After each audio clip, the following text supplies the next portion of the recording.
our time, we're called the X-Men. We're back, baby. He's the X-Men's most diabolical foe. I believe in the X-Men. Magnus, I'm sorry.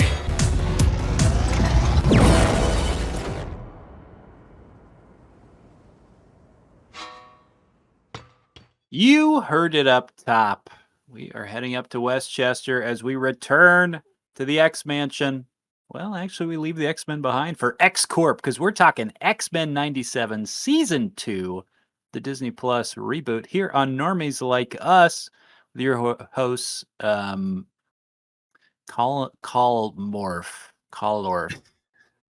Nice. Back at it again. Weapon Mike Bub. Wow. Snake. And this is Jake Apocalypse. Ooh. And Jake Normies. Yes. Jake Savanur. Jake Savanur. Oh no. That's right. That's what they used the to call most me. powerful podcaster. Exactly. Yes. The first podcaster, as some people have come to know him. Jake Savanur. That's right. Horseman listers. Mm-hmm. That's right. We're back. It's the year of X-Men. We're back at it again with X-Men 97 Season 2. We talked about Jean Grey. We talked about doing our long form series, of course. Yes, defend yourself, Jacob. Keep listing. Why is it the year of X-Men? Keep going. Keep going. Well, yeah, we've been doing our long form retrospective of all the X-Men movies leading up to Doomsday. We also just got some big casting news, of course, about the MCU X-Men movie coming out in 2028. Maybe we'll talk a little bit about our reactions to that as well. That was at D23 this past weekend. So yeah, X-Men all over the place. You and I were just saying the Wolverine game is about to come out for PlayStation. Insomniac Wolverine game. Come on, y'all. X-Men. Mutant Mayhem. X-Men. Some would say, yes. Got Jean Grey and Spider-Man. Yeah, it's going crazy, all this X-Men stuff. That's right. And we've got, of course, X-Men 97 back again, Season 2. And we love Season 1, of course. Shirt, but I have a Wu-Tang 1992 shirt, so... That's pretty cool. Yeah, I've been wearing basically from the 90s. Wear the shirt every time we talk X-Men, which I forgot on the first two movies that we did, but I'm gonna remember from now on, and I'm gonna bust out this. And this is an X-Men 97 specific shirt. Heck yeah, that's cool. Yeah. Really cool. Big news. Yeah, big casting news.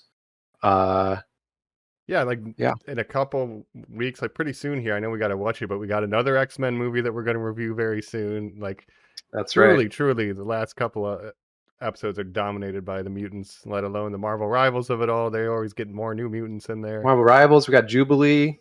Come on, about that. They're doing Apocalypse. Jubilee. Yeah. I got Apocalypse. We got. I think Nightcrawler might be coming next as far as X-Men go. So. Stay tuned for that. But yeah, we love Season 1, of course, of this show. Go back and listen to our episode on that to get a full recap.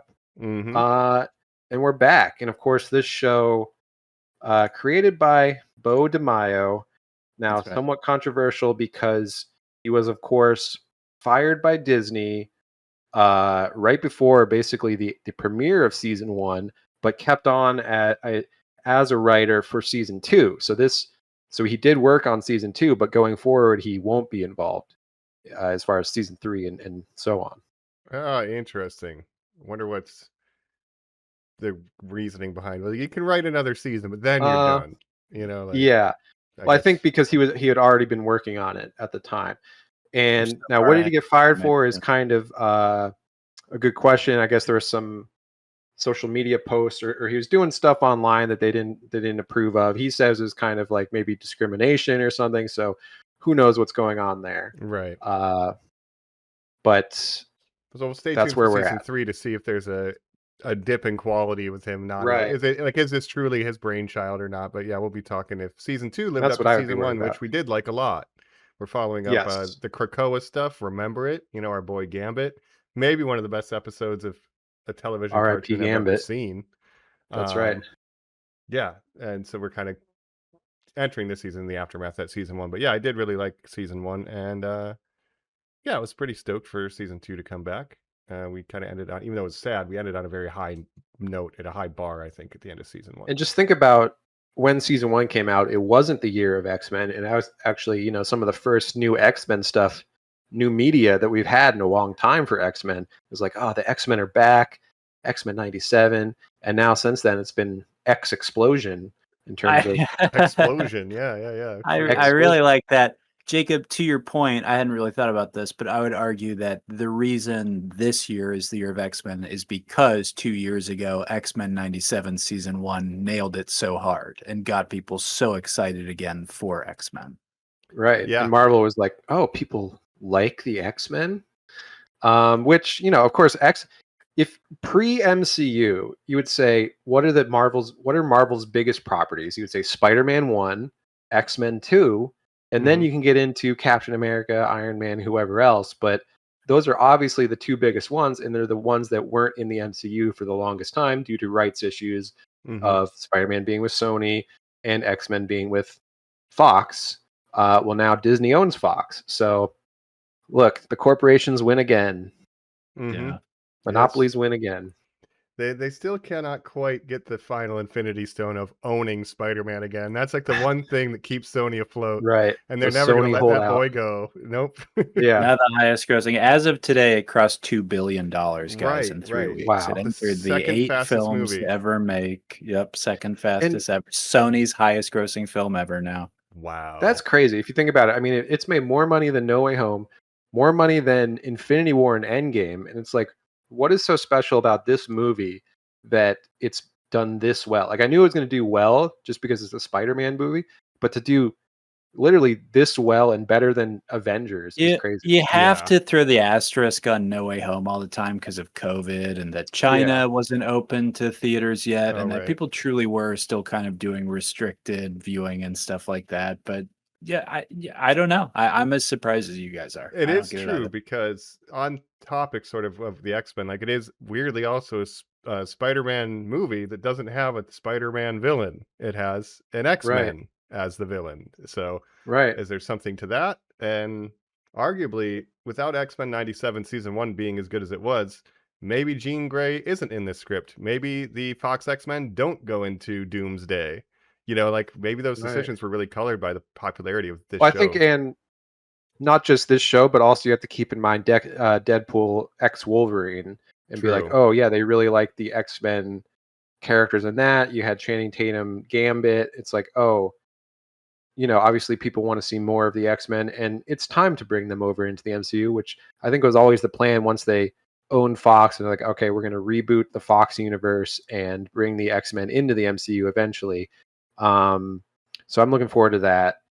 But yeah, X-Men 97, their first foray into X-Men as far as MCU. That's right. That's true. The first Marvel produced X-Men thing. I forgot that distinction. So interesting. Well, before we jump into season 2, is there anything else we want to hit up top regarding the X-Men, or should we just dive right in? Our history with the old show, obviously, I think is pretty well known from that first episode, is that we were all pretty much raised on it, Jacob and I, but then Mike, your anecdote is that you hated the theme song, which is hilarious. For some reason, again, one of the greatest theme songs ever made, but maybe it wasn't the theme song, it was just I thought the opening animation was boring. Like, oh, we've got your name in block text. You just wanted to skip the... I just wanted to skip the intro. You were ahead of the time because now on streaming you can skip intros, right? But on live TV. Yeah. Mike, have you posted into our group chat, or have you even seen the Japanese original intro of X-Men 92? I think I may have come across it back in the day, like it's just randomly. It's on so the extreme. It's incredible. Have to pull it back up. Yeah, I'm sure it's something I enjoy. Refresh yourself. It's incredible. It's like the Japanese Pokemon opening is completely different from ours, but like still super sick. It's like serious, but it's like this is the most serious thing in the world. Don't you sing a kid's song over this?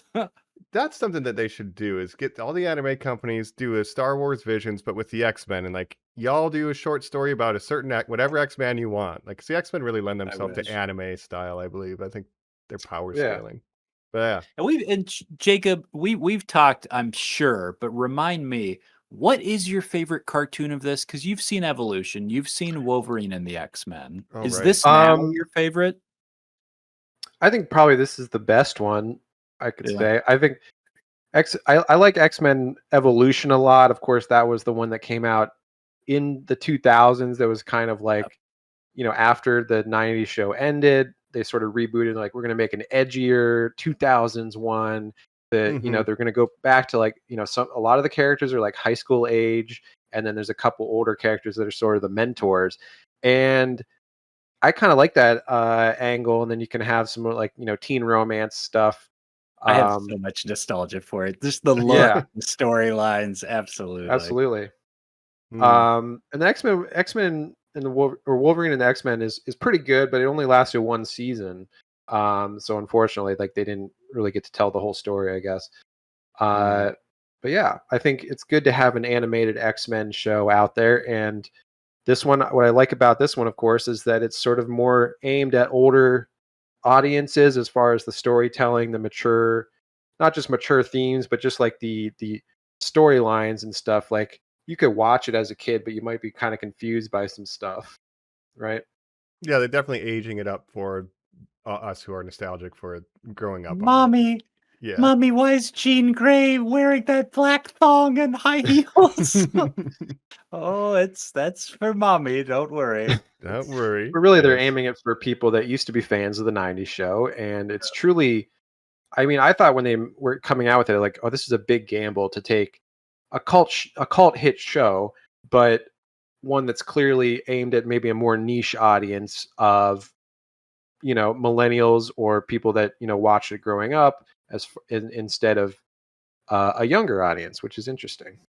Mm-hmm. When it works for me, I kind of like the more mature storytelling with this kind of, it was, again, season 1 was incredible. Like, remember it, one of the greatest, like, most emotional moments of any cartoon I've ever seen.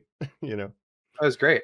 And I think they should make more animated superhero shows and stuff, because they're cheaper to produce than live action. And you could really, I mean, again, I'm a big fan of the DC animated output. I watched all the old DC animated movies, and I just wish they would make more of that stuff. And make animated shows and stuff. Like, there used to be an animated Batman show. They should be doing more stuff like that, in my opinion. But I have talked about, Jacob, how I am anti the phenomenon of people being like, well, what's my version of X-Men 97? Reboot, Gargoyles like it's still going, or reboot Batman the Animated Series like it's still going, or reboot Justice League, like it's still going. Where I'm like, that's like, it's not all going to work. Like, everybody. Yeah, but even if they didn't Batman reboot Beyond Justice League, they could make an older Justice League aimed audience. Yeah. Just do something. Yeah. James Gunn, you could be doing more stuff, Creature Commandos. How dare you? Creature Commandos. Yeah, they should be doing more stuff like that. Mm-hmm. This show's almost as good as Creature Commandos. Mm-hmm. But let's get into it. Let's talk X-Men 97 Season 2. Speaking of chronological, we're going to be skipping through time all over in this season of X-Men 97. That's right, Mike, because we're back. We're talking X-Men 97, which is a slipstream through time. As we were set up in the last season, they defeated Bastion and blew up Asteroid M. That's right. All that residual energy or something. We learned the reason, but for some dumbassery, everybody gets pulled into different periods of time. One group going to the future, right? Going to ancient Egypt. Well, wasn't it Cable? Cable was like sending them to specific times for specific reasons or something. Was it Bishop, or was it Ford? I honestly don't. I know it's one of the three guys that do time travel. I think it was like Bishop and Cable working together, and they did that or something. Sure. Right? Absolutely. We're the experts. Thanks for tuning in. But yes, so we're doing timey-wimey. We only get nine episodes this season instead of 10 that we got last season. Yeah, so I was surprised about that, because I was catching up, and I'm like, oh, season 9. I guess season 10 will be coming out this week, or episode 10, and I was waiting for it, and I was like, well, I guess this is the last episode of the season, episode 9. Mm-hmm. So that kind of threw me off. Yeah. And we're doing again, we're running an Apocalypse arc. I've not seen X-Men Apocalypse the movie live action. We'll get to read it. A lot of the books. We'll get to it. Yeah, he's one of their greatest foes, and I always remember like X-Men Legends video game with Apocalypse. Yeah, it's like Marvel Alliance, but just X-Men. And I remember Yeah. doing a lot of Apocalypse beatdowns. I think that's number Part 2. two. Yeah, they team up to go against him. Yeah, Mike, awesome story. Yeah, so Apocalypse is interesting. Yeah, obviously the movies were kind of obsessed with Magneto and like Magneto versus Professor X for so long, and they finally got to Apocalypse, kind of messed it up with the Oscar Isaac version, even though I like Oscar Isaac. But and what's interesting now is, of course, you have, like you said, Apocalypse in Marvel Rivals. He's a big part of the storyline of Marvel Rivals currently, to the point where Jubilee, the new character from this past season, is now one of the 4 horsemen of Apocalypse, and is working for Apocalypse for her own reasons, I guess. And yeah, so they're doing Apocalypse in this show now. Yep, and we have Sabanur, the first mutant. Yes. In old Egypt. Ancient Egypt. Yes. So we're going back to before Apocalypse became Apocalypse, into the future where Apocalypse is already ruling everything, and this party is kind of split for the first part of season. Right, that's how we start out with the first couple episodes. We get the first episode is following one group in the past, and then the next episode is following one group in the future. Or do I have that backwards? I can't remember. That's right. So we have Cyclops and Jean Grey, along with Wolverine, Storm, and Morph in the future, with their son, Cyclops and Jean Grey's son, of course, a little guy named Nathan, right? Now, who could Nathan be? And then in the past, we have Professor X, Magneto, and some other people, and they're in the past. Yes, Jean's in the past. Yeah, it's been a couple weeks. Right. Coming off. Or yeah, Rogue, Beast, Nightcrawler. Yeah. Yeah. And that is interaction Apocalypse, aka and Sabanur. Right. Yeah. And I guess the plan for the past is Magneto's kind of pitching throughout this thing. Well, what if we can talk him off the ledge to not be an evil dictator mutant, but then he's like our friend. So instead, and which is something what Charles would normally be advocating for, is like, we don't need to destroy him. We could befriend him, but I think Magneto's also running this. Well, he is the most powerful mutant, and it would be cool if he was my homie and would work for me. We're charting, what makes this character so interesting. You can see the idea that the first mutant, that's a pretty good angle, right? In the 80s to be like, well, this is an interesting idea. But what's never been portrayed about this character, they've certainly done it a little bit inside of the original, this version of this show. But is the timey-wiminess that we've talked about, is the longevity that Apocalypse has, because what we're getting in the past is it's the slave life, the absolute most prejudice a mutant has ever had. You're the other, you're the first to exist. We don't know what the fuck you are. Let's beat the shit out of him. To literally the post-apocalypse brought on by his reign, right? So we're going to see the span of this character, and then a version of him in the 90s as well, where he's at his most super villain-esque, right? And that's why Magneto's plan is sort of, if we can sort of convince him as a young Sabanur to not go down this path, then we can kind of save the future. Curveball.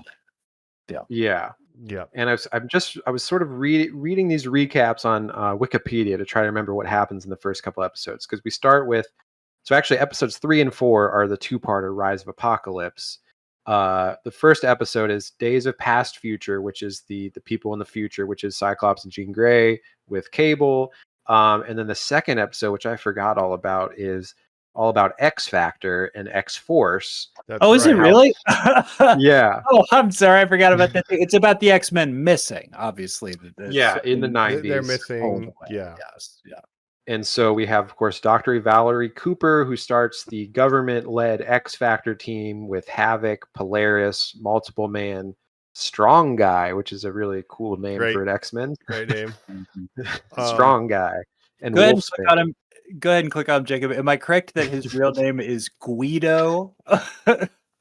Yes, his name is Guido. Wow. There we Government go. name. He was a bodyguard known only as Guido. That's pretty cool. That's right. So, is this Valerie Cooper different Valerie from the new Avengers with a Z? Yeah, Just a different government Valerie that's doing a team.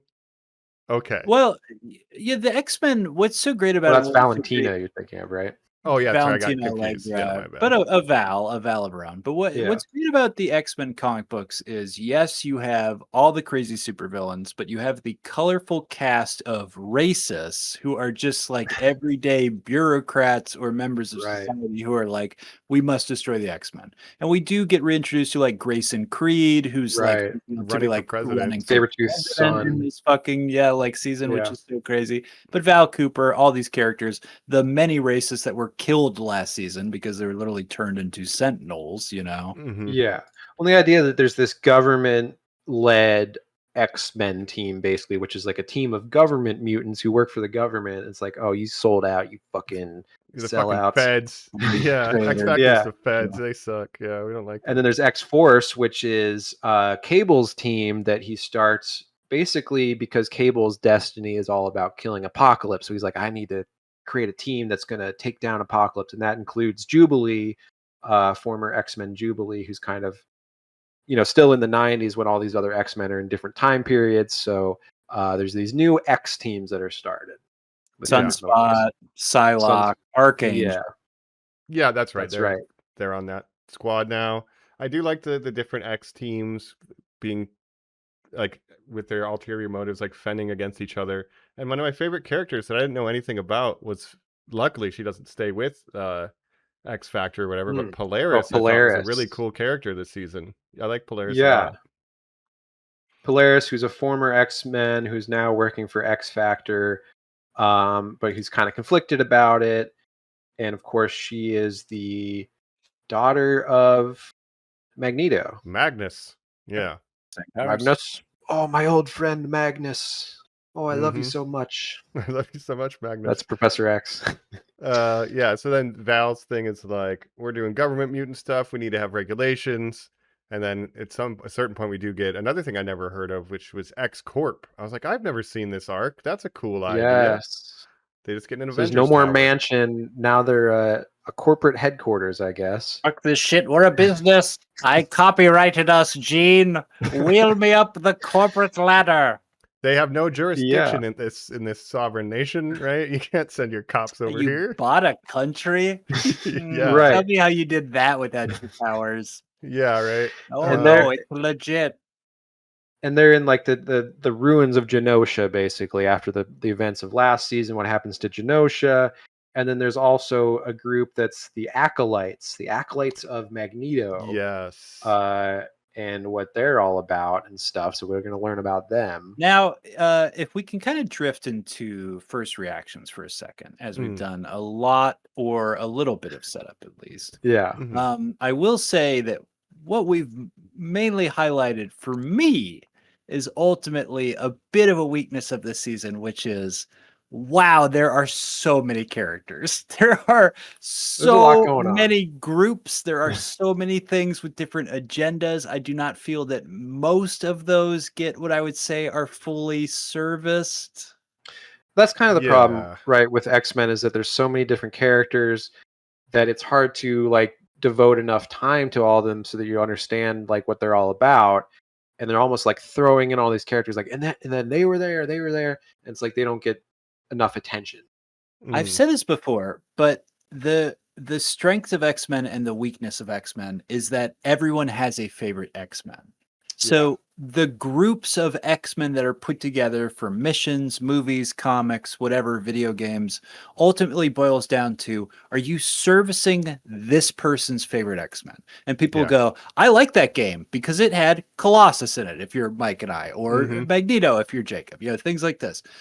So the issue then becomes that there's such a wide net that you're basically just like, well, I liked that episode because Magneto walked by and waved. And even just an appearance can be enough for some people, right? And ultimately, it's like, but these need to be characters, and you have thousands of characters, which means, again, to say the word again, you cannot service these characters for a narrative purpose. But I do like when they focus on lesser known characters, because we've seen so many of the core characters.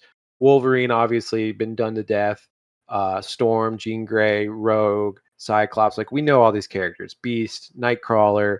Like we know these characters. So and we do see a lot. I mean, obviously we see a lot of Rogue. We see a lot of Nightcrawler this season. But I like focusing on someone like Polaris and some of these other characters where it's like getting to know these new characters, or even when they focus on Jubilee, it's like, hell yeah, like let me see more Jubilee, a character that doesn't really get a lot to do a lot of times. The double-edged sword of everyone having a favorite one is that when you have an episode that's like, ooh, we're exploring Polaris and Bishop maybe having like a romance, or like having actual characters, like you're saying, Jacob, like little bits of true exposure. You know, they really just haven't been shown much.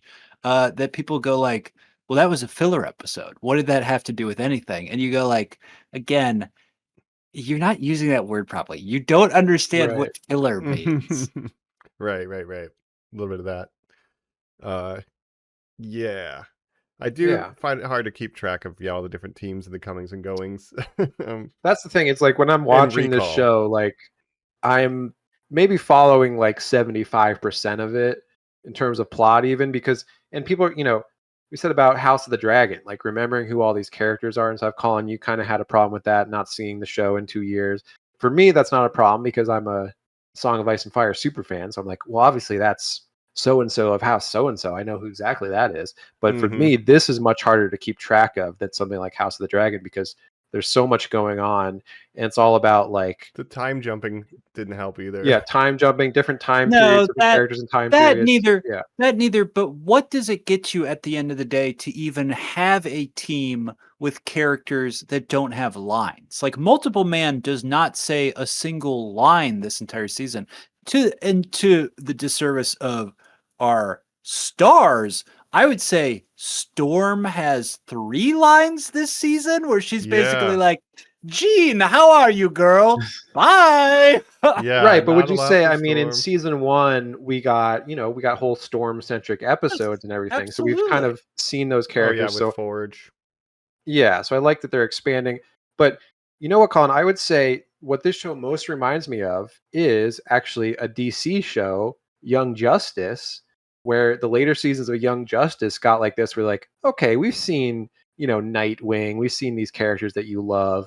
Let's try to like really expand the cast and get all these minor DC characters. And the plot just gets so big and so convoluted that you're like trying to keep track of what's going on. And they're throwing all these different names at you and stuff. And so this kind of reminds me a lot of the later seasons 3 and 4 of Young Justice, especially. And a lot of big ideas trying to be sketched out through these groups that we're saying that it's like, but what is your overarching story? Sometimes you're sacrificing this overarching story.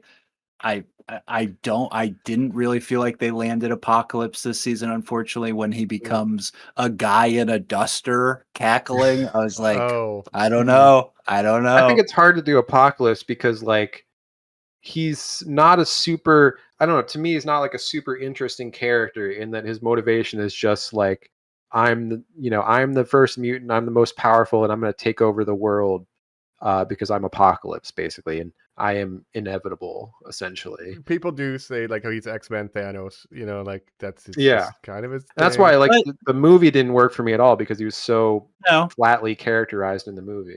But this does its best shot that it can give you, and that truly it gives you the 2-3 episodes of Slave Apocalypse and someone and I really like that who that is an interesting character before he becomes Apocalypse. The least interesting about Apocalypse is that he's Apocalypse. Exactly. Right. It's like he goes into that chamber, comes out as Apocalypse, and he's like, okay, that's, no more character growth with this character. There we go. Yeah, you're stagnant. Yep. I'm just going to be, I am death. I am survival of the fittest. And that's my thing. And you're like, oh, you were like a guy that like, not that I rooted for earlier, but that just had weighty decisions, so you're like hoping for a potential redemption when you see his like slave arc and him kind of uprising. And it's like, that's a much more interesting character. So that's what was the strongest for.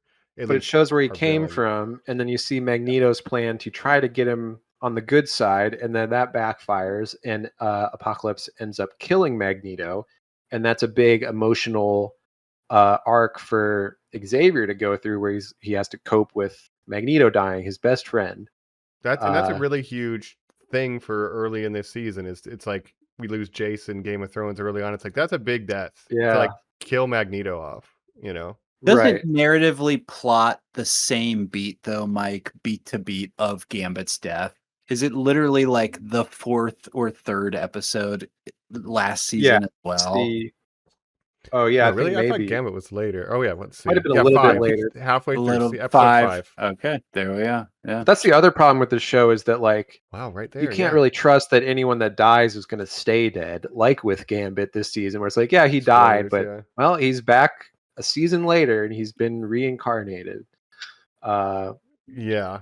Obviously part of the apocalypse thing, and that becomes a big part of the last. Don't worry, we're gonna game, fix that in one episode. Don't worry, we're gonna just breeze right through it. In fact, it's like, oh, exactly, it's gonna be totally fine. So yeah, we are getting kind of. So Magneto, I don't trust him to stay dead. Like in season 3, they'll just bring him back at some point. Somehow. No, I thought the death looked cool though. The whole scene was so emotional. Yeah, and I like that what Xavier's going through, and then he's in the danger room, like replaying it over and over and like obsessing over it, and that becomes a plot point of the danger room getting sentience and becoming evil, which was interesting. I know that's a famous storyline from the comics that involved Emma Frost, and actually some people were unhappy with how that was portrayed because they're giving all of Emma Frost's like good lines and stuff to Xavier instead, and people are like, we don't like that, but I don't know that much about it as a non-comic reader. But yeah, so we're dealing with we lost Gambit, so Rogue's really bummed out. Magneto died, so Xavier's is really bummed out. Then we also have Jean and Scott in the past. They meet their son, and it's like, well, we never got to raise you. What if we kidnapped him to the present time and we just raised him? And they're trying to like, should we steal him or should we not? Because he's supposed to kill Apocalypse. He has to become Cable, but like, what if we just took him with us? You know, they're kind of dealing with that dilemma. So you get some Jean and Scott stuff that's pretty, I guess, juicy this season with Cable, and we get Colin's favorite character, Mother Ascani, in the future. Well, and I was going to say, Jacob, the show reminds me a lot of Star Trek in that the way that fans rebel or throw tantrums when they're like, oh, this is a date episode. I hate date episodes. And then some are like, this is a date episode. Data's my guy. You know, who could hate date episode? That's crazy. Mother Ascani, did you notice? Gates McFadden, a little Star Trek reference. Speaking of Dr. Crusher. That's right. I didn't realize that. Nice. I thought when the Danger Room went haywire too, I was like, oh, they're doing a holodeck goes haywire episode. I'm like, oh, this is very Star Trek. Oh, the safety's turned off. Mike, you know who invented the character Danger in that whole storyline? No, who? Joss Whedon, baby. Joss Whedon, of course. That's big right. X-Men writer for a long time, Joss Whedon. Astonishing X-Men. A lot of that adapted for this season. The new X-Men, a huge inspiration. And as Jacob said, a core character for most of these books, literally most of these storylines that are adapted, are Emma Frost. So it's interesting to see them taken out. And I am excited that the MCU seems to be starting on the right foot there. Yeah, finally we get some Emma Frost. Comic fans have been saying, like, where's Emma Frost? They did her in one movie in First Class where she was like not even the main villain. She was like a henchman to the main villain, and then died. I think January Jones might be giving a Vicodin performance. Like, dude. She seems to not exist in that, but she seems to be having her mind erased as she's like acting. She's like being hypnotized. Yeah, she's being puppeted by a psychic. But Emma Frost, she might be. In the comics, is a much more interesting character where sometimes she's a good guy, sometimes she's a bad guy, sometimes she's like a anti-hero. Like she has different things going on. She's not always just like a straight up villain. Scott Summers, sometimes she's not. Yeah. And how do we feel about Samara Weaving on this podcast, boys? I love her. I'm okay with it. We love her. Gonna work. We love her. Very beautiful young lady. How could you know? Yeah, I'm excited about that too. Where it's like she's one of the the teachers' ages, it seems like, for the new X-Men. So I'm excited to get some Emma Frost because it's never been done right in the live action. And we've had 2 Emma Frost because in one, maybe X-Men Origins, there's like a child Emma Frost that turns into diamond skin. She puts her hands up and stops the bullets. That's right. And then I don't know what that means, but so we haven't gotten any good Emma Frost so far. So that'll be cool to see some. Of course, as an Emma Frost main, where I play a lot of Emma Frost now in Marvel Rivals. She's my tank main go-to. I'm gonna need to see a lot more stomping in these live-action Yeah. Marvel movies. Okay. I don't mind Choking it. and I don't mind stomping. it. I don't mind it, Mike. I don't That's why mind she has something going on with Cyclops where she's a little bit older, and she's only like 34, so it's not like she's super old or anything. But I guess the Cyclops actor is like 22 Connor's or 14. Yeah, right. Yeah, they don't necessarily have to It's do not that bad, particular it's fine. arc, but it's it is what it is. No, they don't. I could see it, but I mean, yeah, who wouldn't want to see it? Samara Weaving, But she's a beautiful blonde lady, and she turns into diamonds. That's right. Barely in this season. Barely in this season. Who else? Any other shout outs? Mike, you get your beloved Archangel in this. Archangel not doesn't do many that much. lines. No, he doesn't do much. A former Horseman of Apocalypse, there's a lot of opportunity there. You would think, like, let's put him to the front. He literally has like one line where he's like, "Oh yes, you helped me turn away from Apocalypse. I really owe you one." And like that's his entire arc is in one line of dialogue. Again, I can't wait till we. I was one of the main X-Men. I was here first. Yeah, right. I've been here before all of you. Archangel Jubilee gets always a lot of shine. Sideline. Jubilee.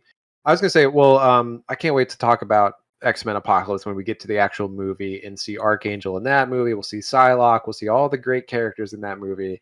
How good that is. We'll see Bryan Singer's boyfriend as we'll see the boy he picked from the street to play Archangel. Right. Oh, jeez.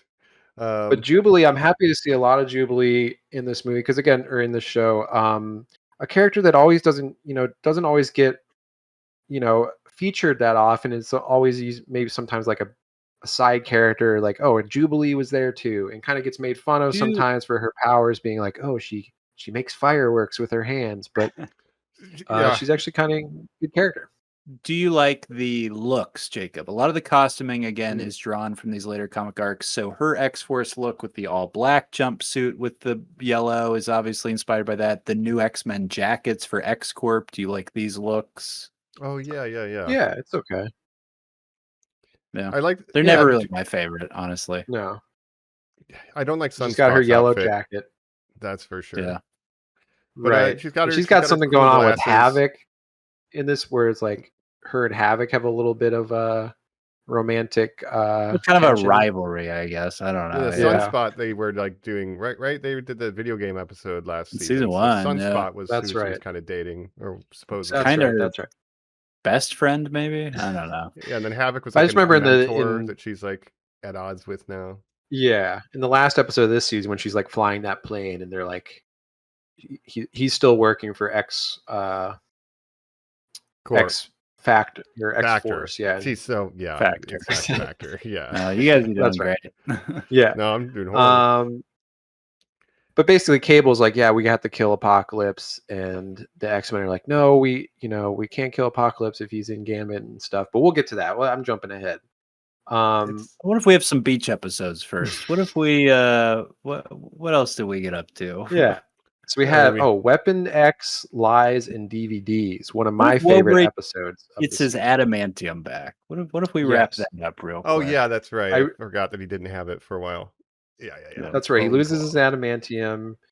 But I like this episode a lot as just a fun standalone where it's like obviously 80s action movie inspired kind of where it's like it's his old hit squad, Team X, and it's Sabretooth, Lady Deathstrike, Maverick, and Garrison Kane. And Morph's there too. And they old team. Morph's there too. They go to the Weapon Deadpool, X, that's right, which I have to assume is some kind of legal thing because Deadpool would be perfect for this. I'm kind of glad that Deadpool is not in this show because I just get tired of Deadpool sometimes. I'm already tired of him in Marvel Rivals. Like you're the Deadpool of this podcast. He just infects everything wearing with your his red suit. Sense of humor. Here's what I'll say. I like this episode a lot. A lot of people are critiquing it because it seems like that arc went nowhere, that in the finale last season, the adamantium got taken away. This season, we get the opening episode where he's got the bone claws and he fights the future robots and he says, boy, this is a lot harder now. And then just immediately he's like, what if I just got my adamantium back? Sure, whatever. My issue with it is kind of spread across the board in that I think honoring the original actors is sometimes a weakness for this show. I wonder if that's a reason why Storm doesn't have as much lines as she does. And I know that Cal Dodd, the guy who plays Wolverine, seems to just not have it anymore. And Hank Bazua, the guy who plays Beast, they really don't give much lines as well. But specifically this episode, Jacob, I think is so much to the weakness again of he has like one or two lines, and then literally the narrative is, what if we just infect him with the brood and he just doesn't have to talk for the rest of the episode, which to me seems so fucking deliberate. Yeah. Well, it's interesting because, some of the actors are the original voice actors from 97 or from the original cartoon, but then some are recast where, maybe some of the voice actors died or are just too old to really do it anymore. But like, for instance, Xavier is obviously, what's his name? Ross Marquand, Apocalypse, our favorite. We love that guy. Plays Red Skull, of course. We talked about before. A great voice actor, but obviously recast from the 90s cartoon. You have things like the guy who plays Cable is the original Gambit, where it's like, I can't do it anymore. You found a place for my weird new voice. Yeah, where I'm like, that's great. Like, that's genius. And you've made him a big character, and you've given that character more personalization and stuff. Like, that's genius to me. I think you got to recast this Wolverine. I understand that he's iconic. I just saw him at Comic-Con. He is not doing well. I can tell you for a fact, he did not seem to get up from that chair he was in. So I mean, he's probably pretty old now. He's in his 70s. I would at least guarantee. Yeah. Lenore Zahn, who plays Rogue, who also plays Rogue in Marvel Rivals. During that first season, I thought by Marvel Rivals she had gotten her voice back, Jacob. But sometimes in that first season, it's like, "How are you doing, Shug? It's me, your Grandma Rogue." Where you're like, "Oh no." No. But again, an iconic voice from the 90s, and I saw this compilation online of like, man, Rogue used to just be screaming at everything and hollering back in the day. And it was just a compilation of her like screaming and hollering. Not anymore. No. Yeah, like, maybe I raised my voice much. when I put the celestial armor on, nice and slow now. Oh, yeah. Grandma. But a lot of the new actors, like the new voice actor for Gambit, also voices him in Marvel Rivals. So there's a lot of Marvel Rivals crossover. But Ray Chase does Cyclops in Marvel Rivals. Shout out our boy Cyclops. Some of them you're like, this has fucking nailed it. Or Polaris has never had a voice person before. Or Jean Grey, Jennifer Hale is so fucking perfect. Yeah. So I don't know, man. I did have some issues with some of the legacy voice. I agree, like Wolverine just felt off, right? But then, like in contrast, Scott Summers, ever since season 1, it's like this is perfect. This is the best we've ever had. It's to Mike. It's just crazy to me that the biggest character in the world, Wolverine, who Jacob listed off Spider-Man at number 1 and X-Men at number 2. When I was a kid, it went Wolverine, the Hulk. Like that was the list in the 2000s Marvel, right? But the idea that the Wolverine episode, the standout character is Morph, who carries it, has the most lines, has all the drama. That's crazy to me. That is crazy to me. But I guess I just like this episode because it's great. It's interesting. Yeah. I like it too, but it's not what you expect as X-Men fans, basically. But I liked it as a standalone, and I like seeing Sabretooth and Lady Deathstrike, who is really interesting in this episode. And again, Morph. Seeing more of Morph, and I love Morph in the show in general. Seeing a lesser known character like that get such a big part is great. And Morph gets used really well in this season. Like he becomes Dr. Octopus at one point. Like he becomes all like Reed Richards at one point. He becomes all these like weird other comic book characters. I think that's really fun to use Morph in that way. My favorite is in the finale when it's the 2 Wolverine fight and the second Wolverine comes out of the shadows and they go, "What the fuck?" And Morph goes, "Gotcha." Yeah. That's very good. Which he's kind of like he's similar to Mystique, his powers, right? Where he just turns into people. But I guess the difference is he actually gets their powers when he turns into them, whereas Mystique just gets the illusion of being somebody. Yeah, because he full on had Doc Octopus arms. Like robot arms, like for real. Like he can turn into Colossus and become Colossus, basically. or turn into the Hulk or whoever. Yeah. He's just trying to He turns help into Wolverine. Scott at one point, and he goes like, "Wolverine, the sexual tension. I'm alone, and I'm yearning for Dean." And Wolverine, as the Brood, is like salivating in the background. Yeah. So you have evil Wolverine for a little bit. You have Omega Red, who they accidentally release Omega Red, and it becomes there's the Brood and Omega Red, who's just trying to kill Wolverine.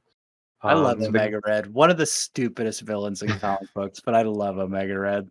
Yeah, I don't know how his powers work, but yeah, Omega Red. Good to see you, buddy. He reminds me of. I always feel like Mickey Rourke's character in Iron Man 2 should have just been like Omega Red. Oh, I need my bird.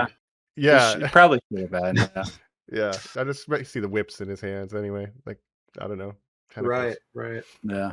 But yeah. The DVDs. Get our claws back. That's right. So they're like, look at this new technology called DVDs. They see a file that literally has like all the weapons programs on it, and the Weapon 0, which is Captain America, and X-13, which is of course our girl Laura, or X-23. I mean, sorry, 23. Right. But yeah, they blow up the Weapon X facility, destroy the Brood, and then they leave there. Next episode is Danger.exe. That's the Danger Room going rogue, becoming sentient, and becoming a villain. Mm-hmm. I'm having a hard time, children. I'm in your mind. Oh yeah, we do get a lot of side characters here too, because the children are in danger during their school lesson. Yo, is there gonna be a school shooter here or what? You're like, shut up, kid. Yeah, who are these assholes anyway? And this is a big Polaris episode, where and so basically Danger, the Danger Room attacks. They're like, blah blah blah. We got to defeat the Danger Room. They go to Genosha, the ruins of Genosha. This is where it happened. I am the genocide of Genosha. Oh, another one, Jacob. I'm sorry. One more thing to shout out real quick. Marvel Tokon Fighting Spirits. Marvel Tokon Fighting I've heard of Spirits. A phrase we all know what it means. Marvel Tokon Fighting Spirits, where Danger is a character, a playable character in that fighting game. That's another X-Men game that's basically coming out. Magic, your favorite. Magic, who I guess is dead in this show. R.I.P. Let's jump to that episode. The trial. So we get Graydon Creed. We get the acolytes of Magneto, led by Exodus. Also featuring Colossus. I'm like, who the fuck is Exodus? Mike, this was a guy again in the 2000s when you were reading books and they would introduce a character. I mean, it just used to be you shoot beams out of your eyes, you freeze stuff. And then all of a sudden there would be guys, these fucking self-insert OC characters. Right. They'd be like, my power is teleportation, psychic abilities. I'm handsome. I live forever. I can resurrect the dead. And you're like, I got a cool sword. Get these fucking losers out of here. I hate these characters. Yeah. So I was like, what Exodus, first appearance 1993. Yeah. A Joe Quesada character. Wow, really? Yeah. But when this one started up too, again, similar, I was thinking like Star Trek. I'm like, oh, we're doing a courtroom episode. This is just like Star Trek. Right. Like once again, the so we trial. did a holodeck and a trial episode back to back. I was like, wow. That's right, Mike. That's great. By the way, so you had Gates McFadden. You also have, as Rama Tut in the first episode, John Delancey, Q. Oh, I did hear his voice. I would assume intentional. Right, as they're omnipotent, both in the same episode. God, right, or is it different? That's right. Could be. Yeah, that makes sense.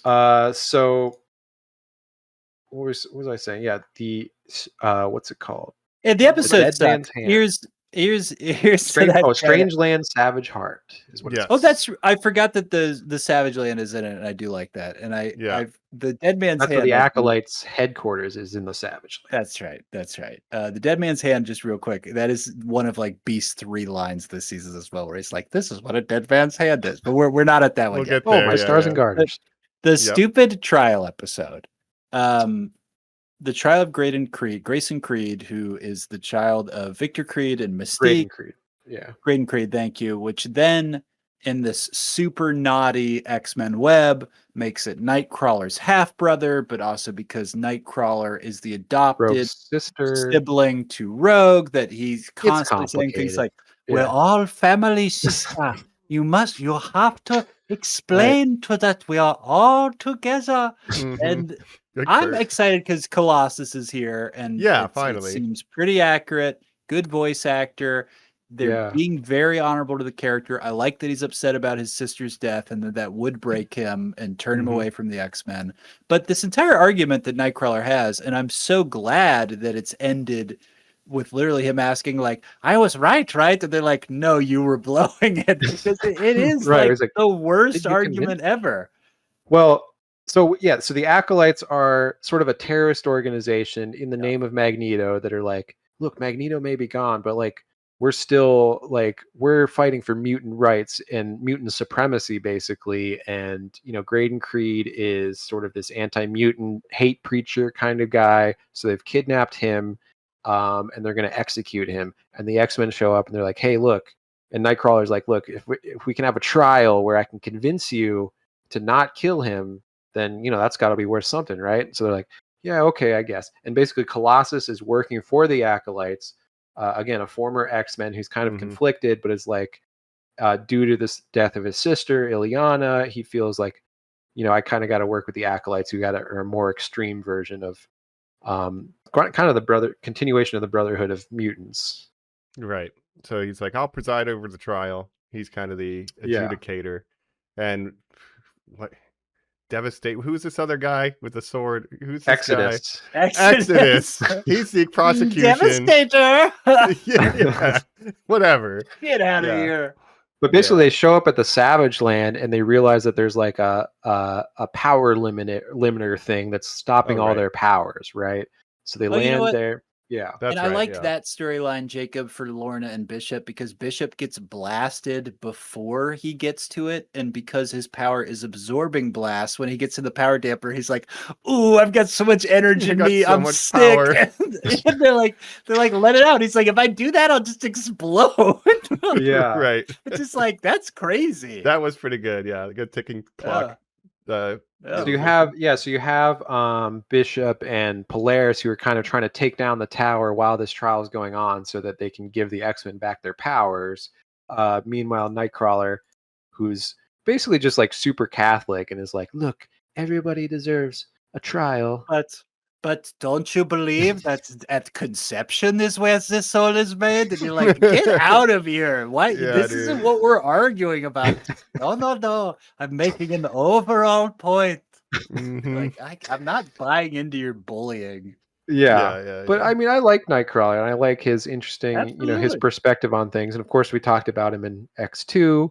But just a very interesting character in that his faith really guides his whole worldview, as one of the more persecuted characters when he was younger, and developing that faith out of that and being like, no, we must give everybody a fair trial, right? Even Graydon Creed, who hates me even though I'm his half brother.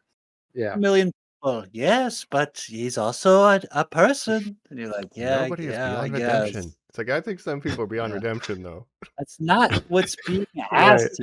Being asked is, did he commit a crime? And it's like, yes.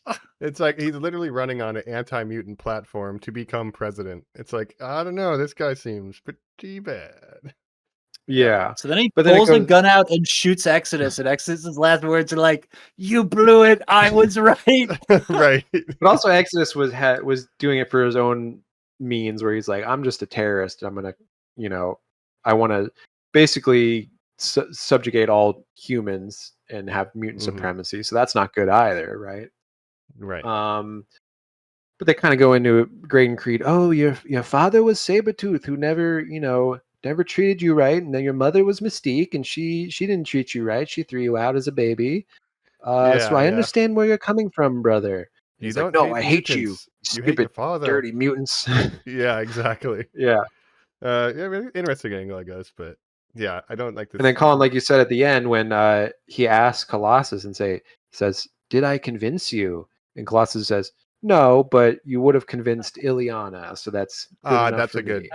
You were nice. And he's like, oh, like the way Nightcrawler looks at that, it's like, but no, I can't take that answer. Yeah. That bugs me.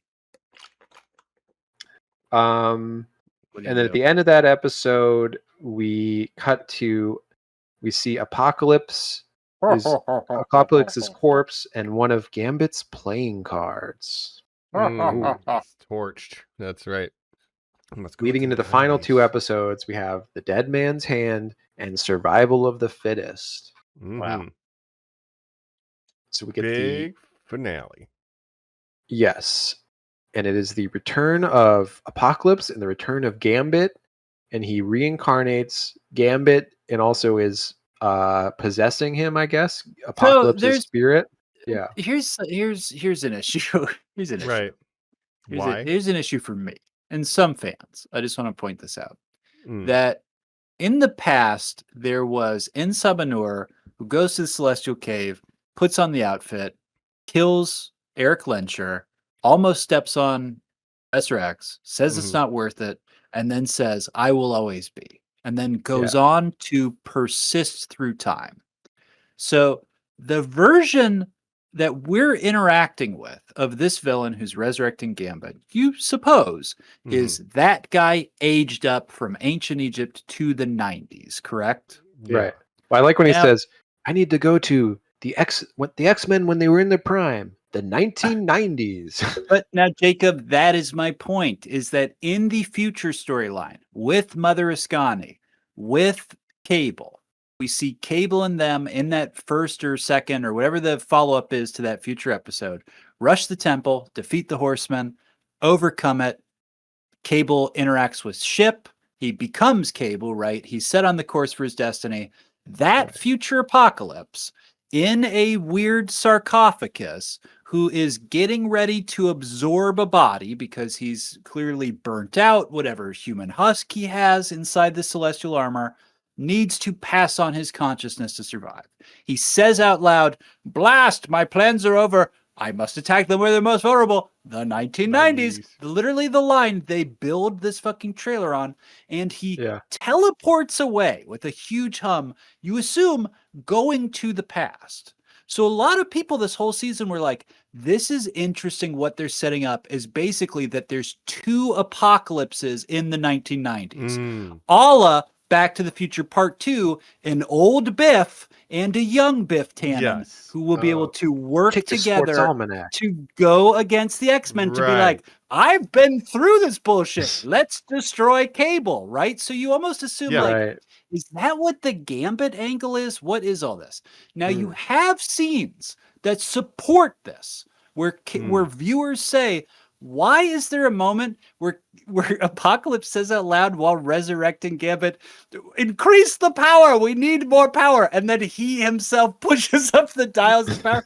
Who is he talking to out loud other than if it was some sort of symbiosis of these 2 versions of himself? 90s Gambit or 90s Apocalypse? What's he up to? Instead, you have this whole setup, Jacob, where you've had this thing where like X-Force is in the background, finding the playing card, being like, something's afoot.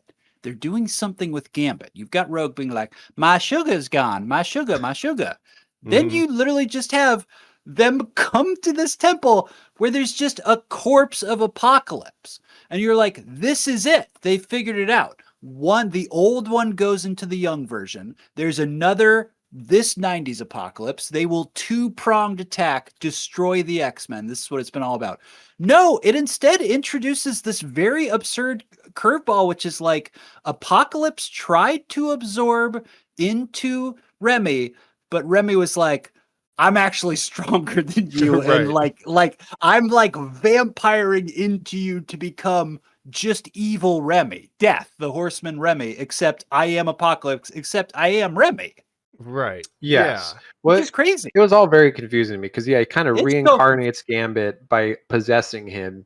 But then, the X-Men confront him, and then Xavier goes into his mind and is like, Remy, I will save you from Apocalypse. But then Apocalypse overpowers him for a little bit. But yeah. But we have a whole episode where you see the machinations of Remy. Just Remy. Yes, he's evil Remy, but he's repossessing the Thieves Guild. He's confronting Belladonna, his past love.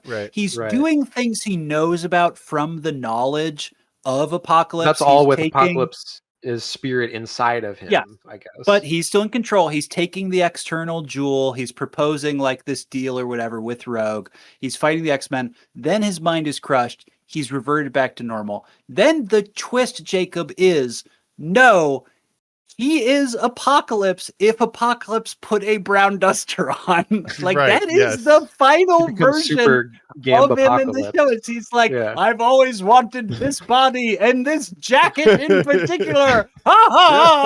Which is like, what? Yeah. Well, there's also this whole thing where there's the external, right? That has this it's not worth it. This jewel inside of her. It doesn't make sense, and it's not worth it. And when Rogue puts on Wonder Woman's costume in the final scene of this show, you are tempted to basically turn it off as fast as you can. This is where, this is kind of where it all kind of falls apart for me, where like these last 2 episodes didn't quite work for me because of all this, where this season started very strong for me and I was very into it. And then as the season went on, I kind of got less into it. And I think they kind of didn't, follow through with the finale that well. It is wild to me, the success of the first season, in that those first, you're telling me 5 episodes, if it gets up to Genosha, feel like standalone catch-ups of here's where these characters are.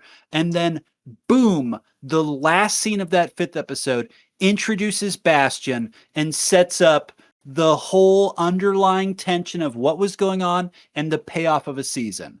And that the inverse of that, which felt satisfying, is a season 2 where they're like, we're telling you up front, here's Apocalypse, here's our guy. And then basically 3 episodes in, they're like, don't worry about Apocalypse. And I'm like, really? It seems like I should be worried about Apocalypse. And in the last 2 episodes, they're like, be worried about Apocalypse again, and he's wearing a jacket. And he's wearing a jacket. Yeah. And they're also like, we got to bring Gambit back because people love Gambit so much. In the Rogue Gambit storyline, which is all, in the end, it's all about Rogue sacrificing herself for Gambit and willing to give her life for his. But then Nightcrawler, of course, sacrificing his life for his sister Rogue.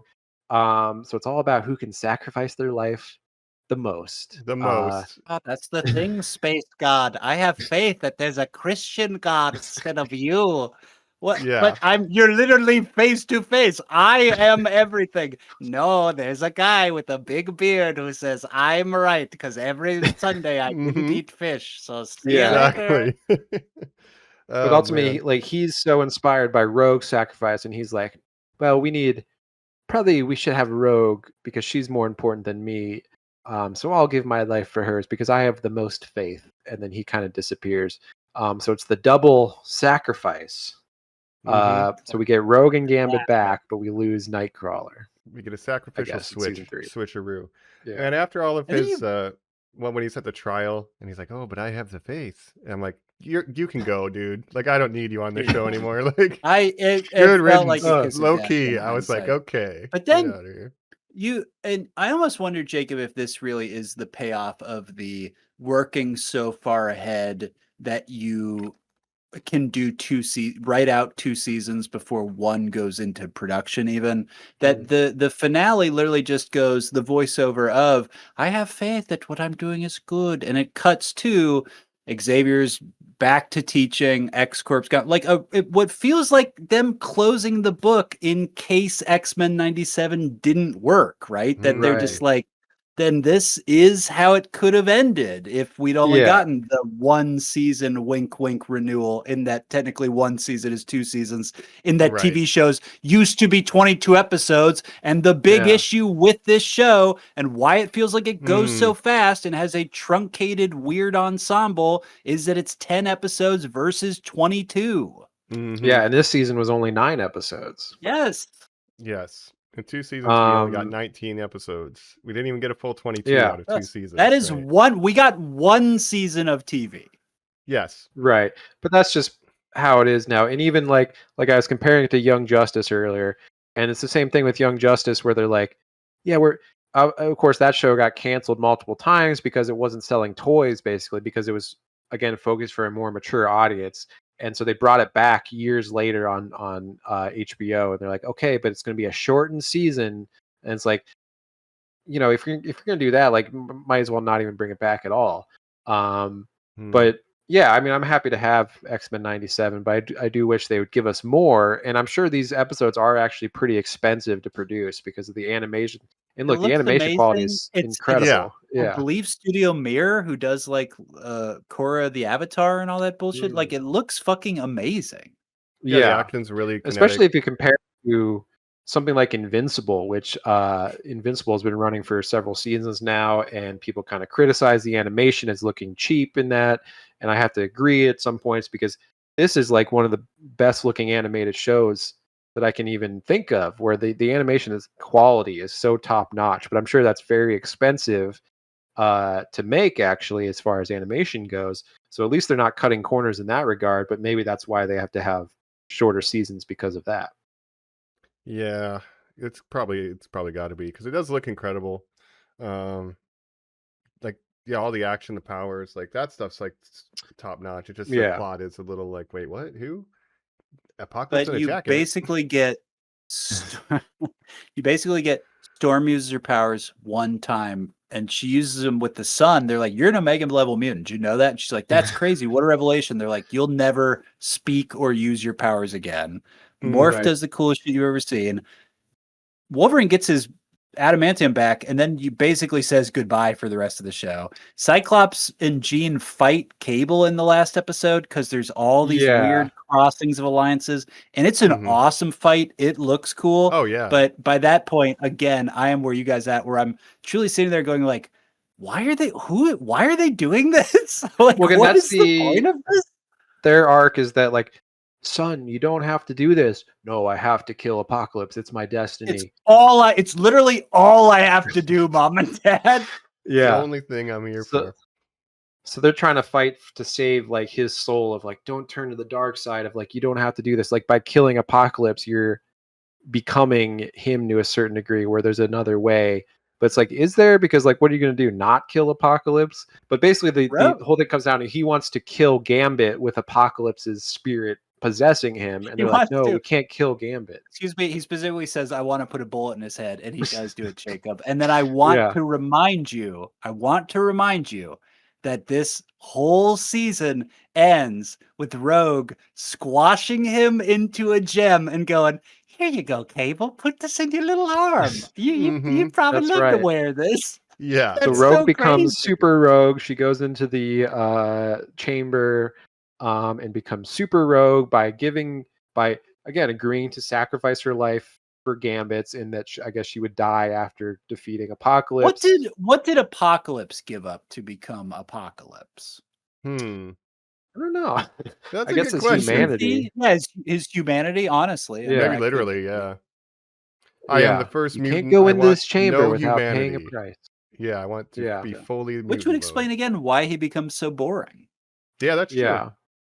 But I guess the contrivance of him being in Gambit is the thing too, where they're like, well, no, you can't. I know you want to kill Apocalypse, but you can't kill Gambit. So that's why Xavier's like, no, we got him under. Yeah. So that's like what that. So Xavier and Cyclops and Jean Grey are like fighting for the soul of the X-Men to be like, no, we can't. Even if it destroys Apocalypse, we can't sacrifice Gambit because he's one of us, basically, and that would just make us no worse than Apocalypse, no better than Apocalypse. Yeah.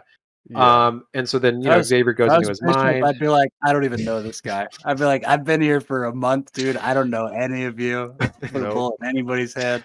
Right. So we get Super Rogue. We get again, we get Gambapocalypse. This was always my plan. I'm going to turn into Gambapocalypse. No, he can't do that. Finally, I can swing around the staff. Yeah, I've always wanted to swing around a stick like this. Again, like I said, Cable shoots him in the head, turn into a scythe, and they're like, "Son, what have you done? Is it over? It's over. Or is it? I'm Gambapocalypse now." To the Thieves Guild, Remy to his brother, Remy's brother said, "I thought you were dead," and he said, "Death is an evolution."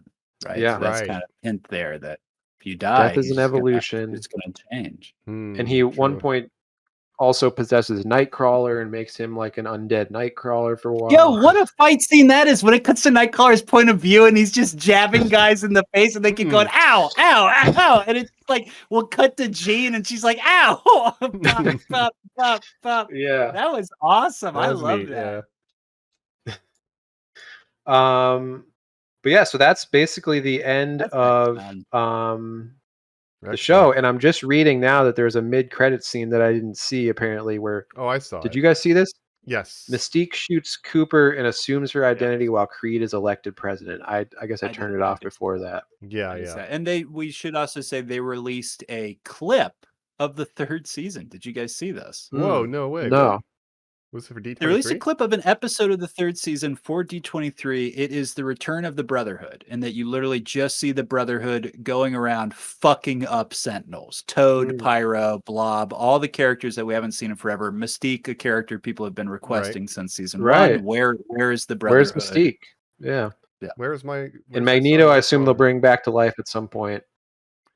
But I like the evolution of Magneto and Xavier's relationship, where Xavier this whole season is just like feels so guilty that they killed Magneto. Missed my boyfriend. Where's my boyfriend? Yes. I want to kiss him again. All right, you old queen, sit down in your chair.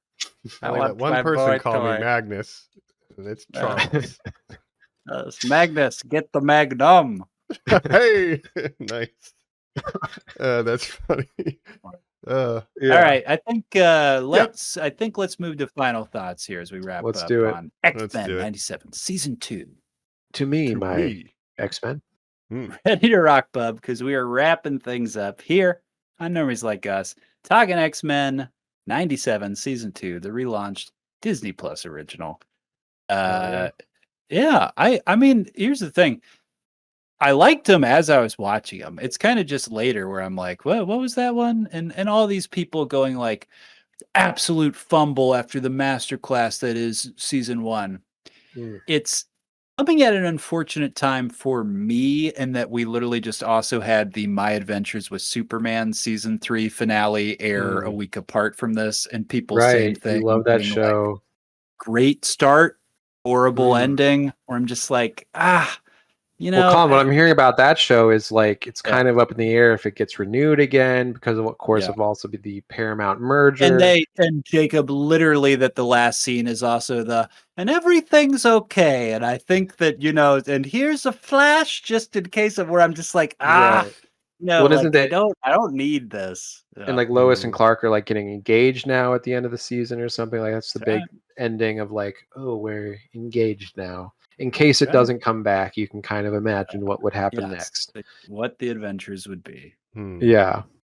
And I hope it does. And I saw Jack Quaid had like a farewell post, or at least to this season, where he's like, it's been, a great honor playing Superman in the show. I love this show so much. So you could interpret that as like, oh, is this show really not coming back? That makes me. It's the best Superman property ever made. He's the best Superman actor. So I absolutely refuse that. But to tie it to this, my issue with that is I just don't like when the trolls win.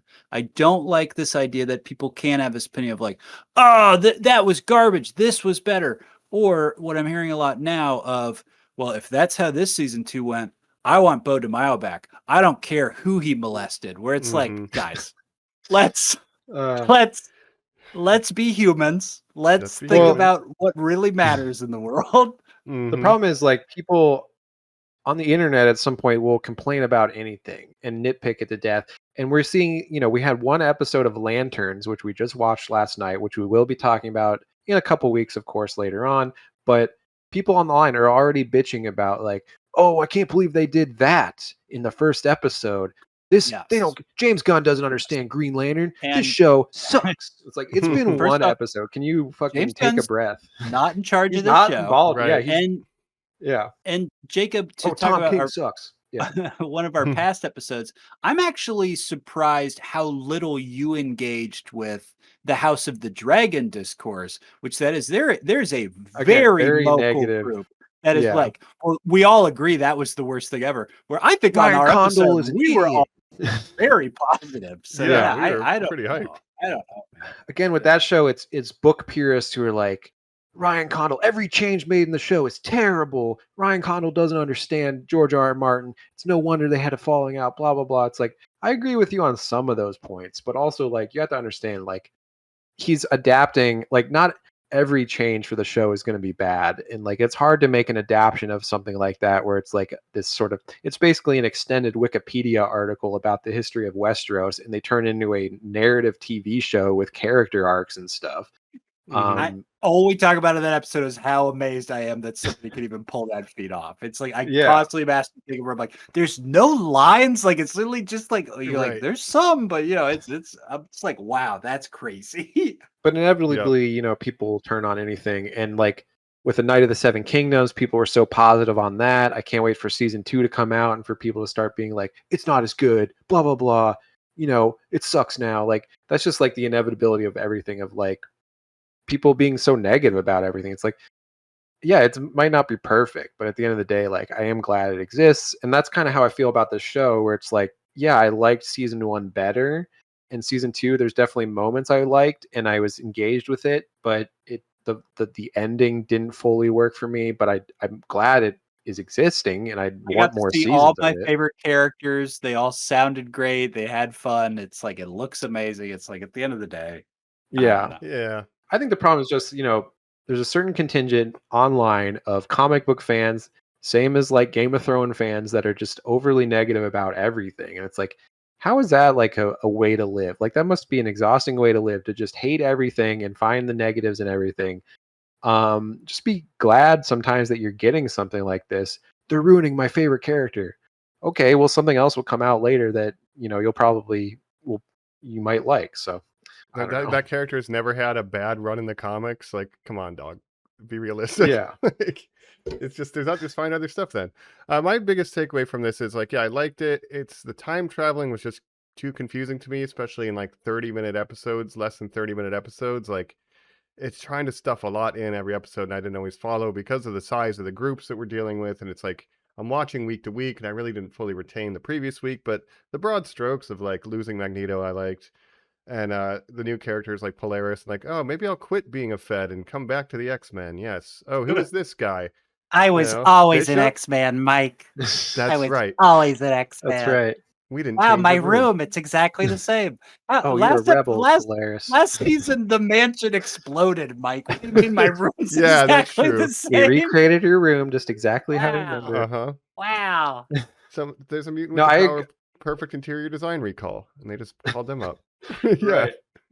I agree with you, because I started this season and I was more positive on it. I'm like, all right, we're back to, you know, X-Men 97, still strong as ever. And then as the season went on, I kind of got less and less invested.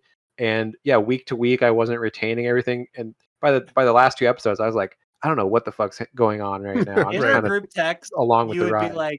You would be in our group text. You would be like, "Great episode. X-Men 97's back." And then by the time the X-Men DVDs and lives, you were like, "Awesome episode. Really like that one." And then radio silence the rest of the season. I knew in my mind, I was like, "This is not working." I fell off on it. Like, I had to catch up. Like, I was watching week to week, and then I had to catch up and watch like 3 or 4 episodes just in the last couple of days to talk about it today, because I was watching other stuff. I was watching House of the Dragon and stuff, and I just wasn't keeping up on it live like I was at the beginning of the season.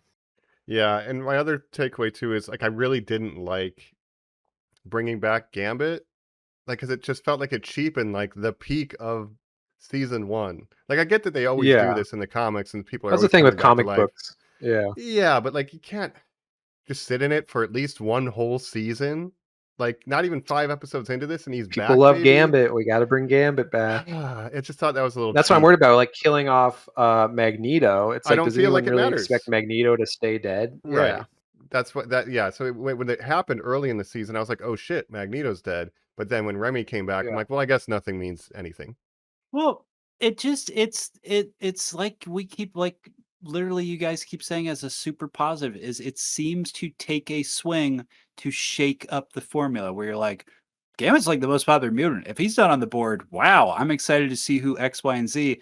And I don't want to even open the can of the worms or talk about it anymore to stretch this episode out. But what kind of bugs me about the MCU casting is that it literally seems like the safest choices of mutants possible. It's like, here we've got, well, here's your exact cast you would want. There they are. No surprises. And you're like, okay. All characters that everybody knows. Yeah, correct. It's very safe.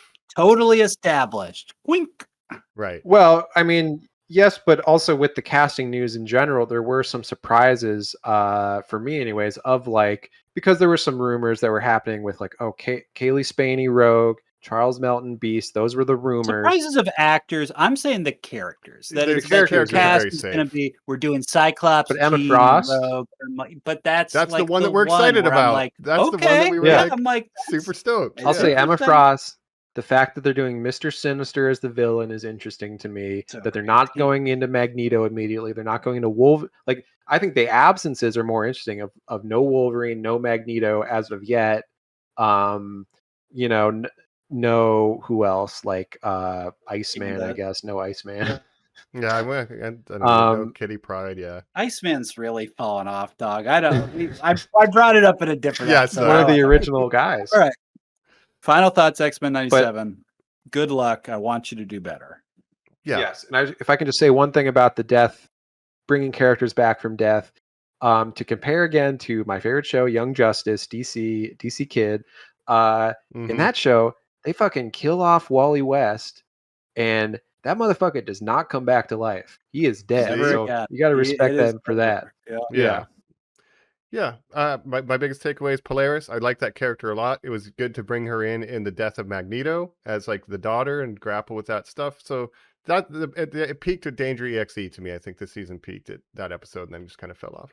I collect you with my mind powers. I lose one magnet guy and I say, who else can I get to bring here? Little girl, come back. You were always my special girl. I need a magnet person. Yeah, I like Polaris. And I want to see more of her. I liked, again, Jubilee. She gets that great music montage, like Prison Break. Yeah, little baby driver. Volcano Girls. That was an awesome sequence. That was an excellent scene, yeah. So, when it's good, it's good. So overall, I would say not as good as season 1, but still, I'm glad it exists. I want to see more seasons, and I'm along for the ride. Jacob, can you use your mutant power to tell us what is coming up next? Because I truly cannot remember. And I also want to say, well, just in again on the X-Men casting note, just one thing: Indy Navarrete as Rogue. How are we feeling about that? Oh, come on, dude! You know that I'm hot as hell about it. I think it's fine because that was sort of the biggest surprise of the announcements to me. I don't care. I think she can do anything at this point. Look, get the check, girl. Yeah, get the money. Yeah. I'm happy for her. Maybe not, but over the rumored Kaylee Spaney, and that she was also publicly sort of lobbying for Mystique is very interesting on a podcast. She was like, "I would love to play Mystique." But maybe we live in a wrong society where people think Mystique is the big character of the X-Men. We'll talk about why that is. Again, because we're almost at that point. We're almost Jennifer Lawrence of it all. Yeah. But again, speaking of X-Men, it's the year of X-Men. Well, next week, sorry, not to get ahead of myself. Next week is episode 410, of course. You know what that means. It is a whatcha. 410, bro. 410, blaze it. So we'll be doing our 410 blaze it whatcha, and then the week after that, we're staying in the realm of X-Men because we're talking our long form, and we're going to be talking the first spin-off of the mainline series, X-Men Origins Wolverine, the famously incredible movie that everybody loves. So that'll be fun to revisit today. That's right. And that'll round out August. Yeah. Yep. Cool. Looking forward to the Whatcha. So next week, a nice casual Whatcha. Mm-hmm. Yeah, where we can talk something that isn't dragons or mutants for once. Potentially. Yeah. So stay tuned for that. Yeah, X-Men 97 season 2. Good, not great. Pretty but good. Fun. Yes, indeed. I guess we recommend it. Yeah. So anyway.